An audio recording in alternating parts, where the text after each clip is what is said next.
Hello learners, welcome to my channel SN commerce academy. लास्ट video में हमने marketing management के इंट्रोडक्शन, फीचर्स, इंपॉर्टेंस और मार्केटिंग मिक्स यानी 4 P's product, price, place, promotion को cover किया था। आप एक बार उन वीडियोस को देख लीजिए। और आज की वीडियो में हम मार्केटिंग कंसेप्ट का टॉपिक कवर करेंगे। मार्केटिंग कंसेप्ट एक आइडिया है, फिलोसफी है, जिसके ऊपर कोई भी कंपनी काम करती है। तो आइए देखते हैं क्या होता है मार्केटिंग कंसेप्ट यानी मीनिंग ऑफ मार्केटिंग कंसेप्ट। तो जैसे यहाँ पे लिखा ही हुआ है कि a marketing concept is a philosophy that a company adopt which guide how it promote it business. की मार्केटिंग कंसेप्ट एक फिलोसफी है, आइडिया है, जो किसी कंपनी को गाइड करता है कि वो अपने बिजनेस को, अपने प्रोडक्ट को कैसे प्रमोट करेगी। जैसा आप लोग देखते हैं कि हर कंपनी मार्केट में अपने प्रोडक्ट को अलग अलग तरीके से प्रमोट करती है। सबका मार्केट का एजेंडा अलग रहता है। जैसे कुछ कंपनी आयुर्वेदिक स्वदेशी के नाम पर अपने प्रोडक्ट को प्रमोट कर रही है, कुछ कंपनी क्वालिटी यानी प्रीमियम दिखाकर अपने प्रोडक्ट को प्रमोट कर रही है। तो हर कंपनी का आइडिया, कंसेप्ट अलग अलग होता है।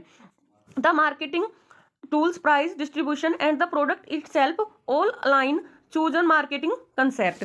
कि जो हम 4 P's हमने लास्ट वीडियो में पढ़े थे, प्रोडक्ट, प्राइस, प्लेस, प्रमोशन, हम उन 4 P's को कैसे सिलेक्ट करेंगे वो किसके ऊपर डिपेंड करता है? हमारे मार्केटिंग कंसेप्ट के ऊपर ही डिपेंड करता है कि किस तरीके से हम अपने प्रोडक्ट को प्रमोशन करेंगे, क्या उसका प्राइस रखेंगे, क्या उसके डिस्ट्रीब्यूशन चैनल रहेंगे। सब किसके साथ जुड़े हुए हैं? मार्केटिंग कंसेप्ट के साथ ही जुड़े हुए हैं। Marketing concept is a set of strategy that a firm adopt where they analyze the need of their customer and implement a strategy to fulfill those needs which will result in increase in sales। यहाँ पर लिखा हुआ है कि simple marketing concept क्या है? एक strategy है जो कोई कंपनी अडोप्ट करती है अपने प्रोडक्ट को प्रमोट करने के लिए, जिससे उस कंपनी की सेल्स इंक्रीज हो एंड प्रॉफिट मैक्सिमाइज हो और वो मार्केट में अपने कंपटीटर को बीट कर सकें। नेक्स्ट टॉपिक में आपके मार्केटिंग कंसेप्ट के टाइप दिए हुए हैं। मार्केटिंग कंसेप्ट मेनली 6 टाइप का होता है। तो फर्स्ट है product concept and second one is product concept, third one is sales concept and next marketing concept, next social marketing concept और सबसे न्यू और लेटेस्ट है होलिस्टिक मार्केटिंग कंसेप्ट। आगे हम इन सबके बारे में डिटेल से स्टडी करेंगे। हर कंपनी अपने प्रोडक्ट में से अपने प्रोडक्ट को मार्केटिंग करने के लिए इन किसी भी कंसेप्ट को अडॉप्ट कर सकती है, लेकिन कंपनी किस कंसेप्ट के ऊपर काम करेगी ये डिपेंड करता है मार्केट की कंडीशन के ऊपर। सबसे first one is product concept. Product concept जैसे लिखा हुआ है, this concept was based on assumption that customer are primarily interested in product which are accessible and affordable. कि प्रोडक्ट कंसेप्ट मेनली क्या है कि प्रोडक्शन कंसेप्ट में आप ये देखते हैं कि आपका प्रोडक्ट किस तरीके से कम कॉस्ट में प्रोड्यूस हो सकता है। क्योंकि प्रोडक्शन कंसेप्ट में मेनली जो आपका प्रोड्यूसर होता है उसकी थिंकिंग होती है कि अगर कम कॉस्ट में ज्यादा वॉल्यूम में प्रोडक्ट बनाए जाएंगे तो कस्टमर ज्यादा से ज्यादा प्रोडक्ट खरीदेगा। The concept was introduce at a time when business was focus mainly on production. जैसे लिखा हुआ है कि इसमें सभी बिजनेस कंपनी मेन किसके ऊपर फोकस करती है? प्रोडक्शन के ऊपर, कि होज वॉल्यूम में प्रोडक्शन किया जाए जिससे प्रोडक्ट की कॉस्ट कम होगी और लोग ज्यादा से ज्यादा चीप कॉस्ट में प्रोडक्ट को खरीदेंगे। It says that a business will be able to lower cost by producing more quantity. वही लिखा हुआ है कि लोअर कॉस्ट पे ज्यादा क्वांटिटी प्रोड्यूस करने से, मास प्रोडक्शन करने से जो आपकी सेल्स है वो इंक्रीज होगी। तो हम फाइनली कह सकते हैं कि प्रोडक्शन कंसेप्ट में कंपनी का फोकस सिर्फ प्रोडक्शन बढ़ाने पे होता था, जिससे पर यूनिट कॉस्ट कम होती है। और उस टाइम जो प्रोड्यूसर थे उनका मानना था कि अगर प्रोडक्ट सस्ता बनेगा तो उसकी सेल्स भी ज़्यादा बढ़ेगी। लेकिन ये काफ़ी पहले पुराने टाइम में होता था। आज के टाइम में कॉम्पिटिशन के जब इतना बढ़ चुका है मार्केट में, तो प्रोडक्शन कंसेप्ट के साथ जाना कंपनीज के लिए ज़्यादा पॉसिबल नहीं है, क्योंकि आज के टाइम में कस्टमर प्राइस के साथ साथ क्वालिटी के ऊपर भी फोकस करता है। नेक्स्ट जो कंसेप्ट है वो है product concept. Product concept mainly जैसे इसके नाम से ही पता चल रहा है कि इसके अंदर हम प्रोडक्ट के ऊपर फोकस करेंगे। प्रोडक्शन कंसेप्ट में जो कमियां थी उसको दूर करने के लिए जो कंसेप्ट आया वो है प्रोडक्ट कंसेप्ट। प्रोडक्शन कंसेप्ट में हम प्रोडक्शन के ऊपर ज्यादा फोकस करते थे, मतलब हाई क्वांटिटी में कोशिश करते थे कि प्रोडक्ट बने और उसकी ज्यादा से ज्यादा सेल हो। लेकिन प्रोडक्ट कंसेप्ट में जो प्रोड्यूसर थे उनकी सोच में थोड़ा अंतर आया और उन्होंने सोचा कि कस्टमर सिर्फ कम प्राइस के अलावा प्रोडक्ट की क्वालिटी के ऊपर भी फोकस करता है, और उन्होंने अपने प्रोडक्ट के ऊपर फोकस करना शुरू किया। मींस प्रोडक्ट की क्वालिटी, उसके फीचर्स के ऊपर फोकस करना शुरू किया। इसलिए इस कंसेप्ट का नाम पड़ा प्रोडक्ट कंसेप्ट। थोड़ा देख लेते हैं क्या लिखा हुआ है। The product concept is based on the assumption that customer will be more align toward product. वही लिखा हुआ है कि जो कस्टमर है वो किसके साथ ज्यादा जुड़ा हुआ है? प्रोडक्ट के साथ जुड़ा हुआ है। That are offering more quality, कि कस्टमर वो प्रोडक्ट खरीदना चाहता है जो एक रीजनेबल प्राइस पर, सही प्राइस पर ज्यादा क्वालिटी प्रोवाइड करे। Innovative features and top level performance, customer price के साथ साथ प्रोडक्ट की परफॉर्मेंस पर और उसके फीचर्स के ऊपर भी ध्यान देता है। नॉर्मली आप लोग भी देखते हो कि हम किस कंपनी के प्रोडक्ट खरीदना पसंद करते हैं, जो अपने प्रोडक्ट में नए नए फीचर्स ऐड करती रहती है, अपने प्रोडक्ट को इनोवेट करना करती रहती है। तो हम खुद भी उन्हीं प्रोडक्ट को खरीदना पसंद करते हैं जो अपडेटेड है। तो नॉर्मली इस कंसेप्ट में कंपनी अपने प्रोडक्ट के ऊपर ही फोकस करती थी, कोशिश करती थी कि हाई क्वालिटी के प्रोडक्ट वो अपने कस्टमर को प्रोवाइड कर सकें।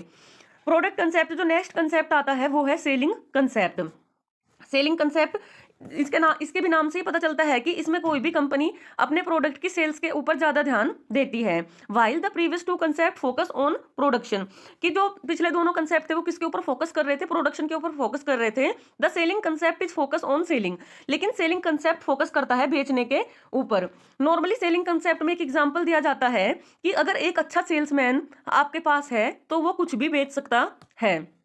नॉर्मली कहते हैं कि एक अच्छा सेल्समैन वो है जो गंजों के गांव में कंघी बेच दे, ठीक है, मतलब जहां पर उस प्रोडक्ट की नीड भी नहीं है वहां पर भी वो प्रोडक्ट बेचा जा सकता है। ये सेल्समैन की क्वालिटी के ऊपर डिपेंड करता है। It believes that the customer will be buying product only when the product is aggressively marketed by the company. मतलब सेलिंग कंसेप्ट फोकस करता था कि आपने जो भी प्रोडक्ट बनाया है इट्स ओके, लेकिन आप उसकी ज्यादा से ज्यादा मार्केटिंग करो जिससे कस्टमर उसको खरीदे। मतलब आप प्रोडक्ट के ऊपर ध्यान ना दो, कस्टमर की नीड्स के ऊपर ध्यान ना दो, चलेगा, लेकिन आपको अपने प्रोडक्ट को ज्यादा से ज्यादा मार्केटिंग करनी है, अच्छे सेल्समैन को हायर करना है जो कस्टमर को ये फील करा सके कि हाँ उसे इस प्रोडक्ट की नीड है।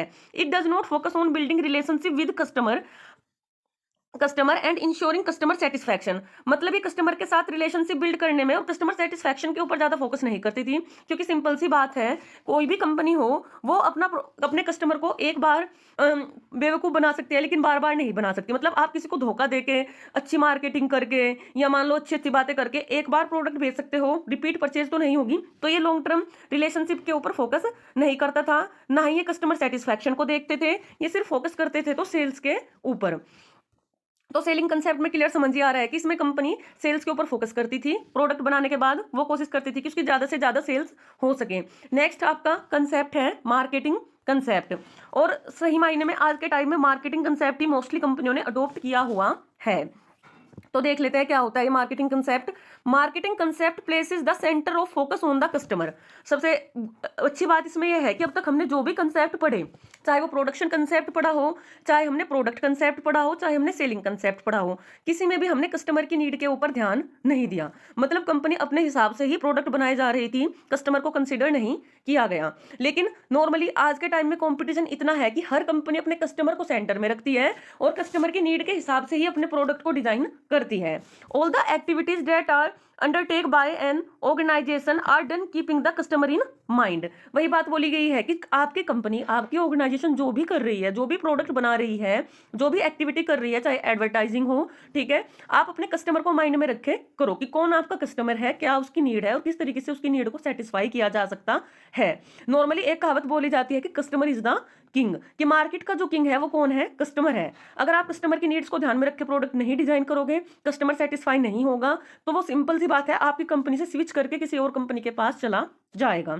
The organization are more concerned about creating value propositions for the customer। जो ऑर्गेनाइजेशन है आज के टाइम पर वो कोशिश करती है कि अपने कस्टमर के लिए वैल्यू क्रिएट कर सके। वैल्यू का मतलब है कि आप जितने भी प्राइस का प्रोडक्ट कस्टमर को बेच रहे हो, जैसे मान लो कोई 500 रुपए का प्रोडक्ट बेच रहे हैं, तो हमारे कस्टमर को 500 रुपए की वैल्यू भी प्रोवाइड करे, इनफैक्ट 500 रुपए से ज्यादा वैल्यू प्रोवाइड करे, तभी जाके कस्टमर रिपीट परचेज करेगा। मार्केटिंग कंसेप्ट में यही बात अलग है कि इसमें कस्टमर के ऊपर ध्यान दिया जाता है, और अगर आप अपने कस्टमर को सेंटर में रखोगे, कस्टमर की नीड्स के अकॉर्डिंग प्रोडक्ट बनाओगे, तो सिंपल सी बात है कि आपका लॉन्ग टर्म रिलेशनशिप बिल्ड होगा कस्टमर के साथ। हो सकता है एक बार आपकी कॉस्ट ज्यादा लगे, लेकिन आपका कस्टमर जब आपसे रिपीट परचेज करेगा तो आप ओवरऑल प्रॉफिट ही कमाओगे। विच मील नेक्स्ट लिखा हुआ है which will differentiate from the competition. मतलब आपको कुछ ऐसा करना है जो आपके प्रोडक्ट को आपके कंपटीटर से डिफरेंशिएट करे, अलग करे, कि आपका कस्टमर आपके पास क्यों रुके, आप ऐसा क्या प्रोवाइड कर रहे हो जो आपका कंपटीटर प्रोवाइड नहीं कर रहा है। नेक्स्ट आपका जो मार्केटिंग कंसेप्ट है वो है सोसाइटिकल मार्केटिंग कंसेप्ट, और ये एक न्यू मार्केटिंग कंसेप्ट है और इस कंसेप्ट के ऊपर भी कई कंपनियां काम कर रही हैं। This is the fifth and most advance form of the marketing concept. ये मोस्ट एडवांस फॉर्म है मार्केटिंग कंसेप्ट की। Here the focus on need and wants of the customer as well as ensuring the safety of the customer and society first. मतलब इस concept में company अपने customer के ऊपर तो फोकस कर ही रही है, उसकी नीड्स और वांट्स के ऊपर भी फोकस कर रही है, लेकिन साथ साथ में सोसाइटी के ऊपर भी ध्यान दे रही है कि कैसे वो अपने कस्टमर के साथ साथ एक ऐसा प्रोडक्ट डिजाइन करे जो सोसाइटी के लिए भी बेनिफिशियल हो। जैसे आप देखते ही हो कुछ कंपनियों का एजेंडा आज के टाइम पर है कि वो अपने प्रॉफिट में से कुछ हिस्से से पेड़ लगा रही हैं, ठीक है, बाकी डेवलपमेंट की चीजें कर रही हैं। एक ममार्थ नाम की कंपनी है, ठीक है, जो कहती है कि हम अपने प्रॉफिट से पेड़ लगाते हैं, क्योंकि सिंपल सी बात है, अगर हमारे कस्टमर हेल्दी रहेंगे, ठीक है, तो हमारी परचेज भी बढ़ेगी। तो मेनली है कि ये कंपनी सोसाइटी को एजेंडा बनाकर, सोसाइटी के बेनिफिट को एजेंडा बनाकर अपनी मार्केटिंग कर रही है, जिससे इनकी सेल्स भी बढ़ रही है और प्रॉफिट भी बढ़ रहा है, और साथ साथ में सोसाइटी वेलफेयर के ऊपर भी काम हो रहा है। It believe in giving back to society. मतलब ये कंपनियां क्या कहती हैं कि हम जो भी हैं, हम जो भी रिसोर्सेज यूज कर रहे हैं वो सोसाइटी के ही हैं, वो समाज के ही रिसोर्सेज हैं, तो हम कोशिश करते हैं कि हम सोसाइटी के लिए कुछ अच्छा करें। इसमें एग्जाम्पल दिया हुआ है सोसाइटिकल मार्केटिंग के, जैसे सेफ ड्राइविंग, रिसाइकलिंग, बहुत सारी कंपनियां रिसाइकलिंग का काम करती हैं, save water, save the environment. ये कुछ एग्जाम्पल है सोसाइटिकल मार्केटिंग के। मतलब जो आपकी सोसाइटिकल मार्केटिंग है वो कस्टमर के ऊपर तो फोकस करती है, कस्टमर वेलफेयर के ऊपर भी फोकस करती है, पर वो साथ साथ सोसाइटी के ऊपर भी फोकस करती है, मतलब समाज कल्याण का काम भी वो करती है। नेक्स्ट एंड आपका लास्ट कंसेप्ट है होलिस्टिक मार्केटिंग कंसेप्ट, और ये मार्केटिंग कंसेप्ट की सबसे लेटेस्ट फॉर्म है, ठीक है। इसके अंदर भी हम 4 कंसेप्ट कवर करते हैं जो यहाँ पर डायग्राम के थ्रू दिखाए गए हैं। Internal marketing, integrated marketing, performance marketing and relationship marketing. Holistic marketing तो इसके नाम से ही समझ आ रहा है कि इसमें हम ओवरऑल की बात कर रहे हैं, इंटरनल हो या एक्सटर्नल, हम दोनों के ऊपर ध्यान दे रहे हैं। तो आइए देखते हैं क्या होते हैं internal marketing, integrated marketing, performance marketing and relationship marketing. सबसे पहले यहां पे लिखा हुआ है रिलेशनशिप मार्केटिंग। तो होलिस्टिक मार्केटिंग का मीनिंग भी ऊपर बताया गया है, वो भी देख लेते हैं। Holistic marketing concept consider all the different parts of a business as one single entity.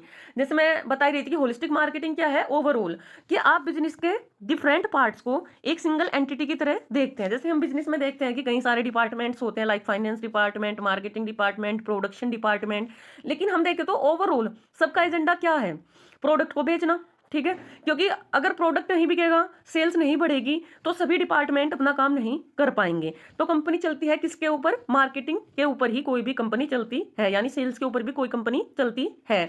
It is based on the premise that the whole is greater than the sum of its part. ये किसके ऊपर काम करता है कि जो whole होता है वो पार्ट से बड़ा होता है। मीन्स जैसे हमारा एक एग्जाम्पल दिया जाता है इंटीग्रिटी का कि 2 + 2 5 या 1 + 1 3, ठीक है, तो नॉर्मली 1 + 1 2 होता है, लेकिन जो अगर 2 लोग साथ मिलकर काम करेंगे तो उनकी प्रोडक्टिविटी बढ़ेगी और वो 3 के बराबर काम करेंगे, ठीक है। तो होलिस्टिक मार्केटिंग भी उसी के ऊपर काम करता है कि पूरी कंपनी को मिलकर काम करना है, एक साथ ग्रुप में काम करना है, तभी जाके सही से हम अपने प्रोडक्ट को अपने कस्टमर तक डिलीवर कर पाएंगे। ये पूरी बिजनेस को एक सिंगल एंटिटी की तरह ही देखता है। As sir there is a shared aim and purpose for all activities related to a business, ठीक है, कि पूरे बिजनेस की एक ही एम होना चाहिए और सभी को उसी एम, उसी गोल और उसी ऑब्जेक्टिव के लिए काम करना चाहिए। मेनली ऐसा नहीं होना चाहिए कि फाइनेंस डिपार्टमेंट के अपने गोल है, वो अपने हिसाब से चल रहे हैं, मार्केटिंग के अपने गोल है। हम मानते हैं कि डिपार्टमेंटल लेवल पे उनके अलग अलग गोल हो सकते हैं, लेकिन होल में सबका एक ही गोल होना चाहिए जिसके लिए पूरी कंपनी काम करे। तो होलिस्टिक मार्केटिंग में फर्स्ट जो कंसेप्ट है वो है relationship marketing. Relationship marketing is centred on the relationship, कि रिलेशनशिप मार्केटिंग किसके ऊपर फोकस करती है, रिलेशंस के ऊपर।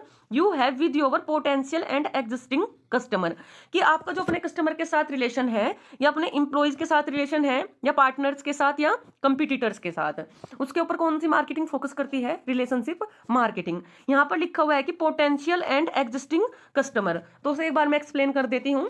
एग्जिस्टिंग कस्टमर तो आप समझते ही हो कि जो आपके अभी प्रेजेंट में कस्टमर है वो कौन होंगे, एग्जिस्टिंग कस्टमर।